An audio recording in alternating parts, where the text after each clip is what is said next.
বন্ধু লিসেনার্স, আমরা গতকালকে আপনাদেরকে দেখিয়েছিলাম উপজেলা পানি সম্পদ যে কর্মকর্তা স্যার জাহিদ হোসেন স্যারের একটি ইন্টারভিউ নিয়েছিলাম।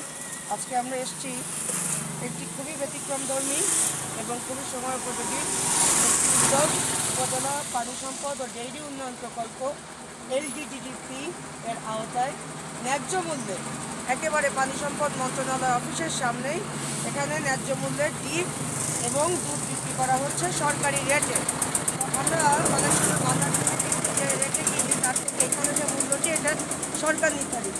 তো আমরা এখানে দেখছি গরুর মাংস বিক্রি হয় প্রতি কেজি 650 টাকা, ঠিক আছে, এবং এটিও ভেটেরিনারি হসপিটাল এবং উপজেলা পানি সম্পদ দপ্তরের অধীনে। এখানে যিনি এই উদ্যোগটির সাথে রয়েছেন আমরা তার সাথে একটু কথা বলবো। মামা, আপনার নামটা? মোহাম্মদ আলাউদ্দিন। মোহাম্মদ আলাউদ্দিন। মামা, আপনি এই ডিমগুলোর একটু দাম আমাদেরকে একটু বলেন, যদিও লেখা আছে। ফার্মের ডিম এটা হলো 40 টাকা হালি, দেশি ডিম হাঁসের 64 টাকা হালি, দুধ 65 টাকা লিটার। আর ওই ছোটোগুলো? এটা হাফ লিটার, এটা নিলে আপনার ওই যে 65 টাকা হিসাবে যেটা আসে হাফ লিটার। আচ্ছা, আর দেশি ডিম কত বলছেন মামা? দেশি ডিম 16 টাকা পিস, 64 টাকা হালি। 64 টাকা। আর ফার্মের হালি হচ্ছে 40 টাকা। 40 টাকা। তো আসলে আপনারা দেখছেন উনি একেবারেই স্বনিবেদিত প্রাণ এবং এই সৎ ব্যবসাটি করছে।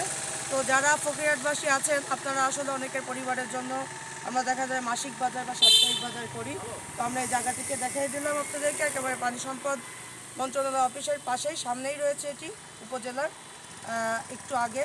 তো আপনারা এখানে আসতে পারেন এবং আপনাদের মাসের বাজার ডিম, দুধ, এবং এই দুধটা কি একেবারে ভেটেরিনারি মানে আমাদের যে মেশিন দ্বারা পরীক্ষিত, হ্যাঁ, মেশিন দ্বারা পরীক্ষিত, এটা ভেরি ইম্পর্টেন্ট।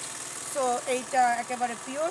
তো আশা করি যে আপনারা এখান থেকে কেনাবেচা করবেন। তো আপনাদের সাথে ছিলাম আমি যথারীতি সাংবাদিক ডক্টর নীল, ক্যামেরায় ছিলেন মেহেদি হাসান, জাতীয় দৈনিক চৌকস, আন্তর্জাতিক মানবাধিকার এবং ধন্যবাদ।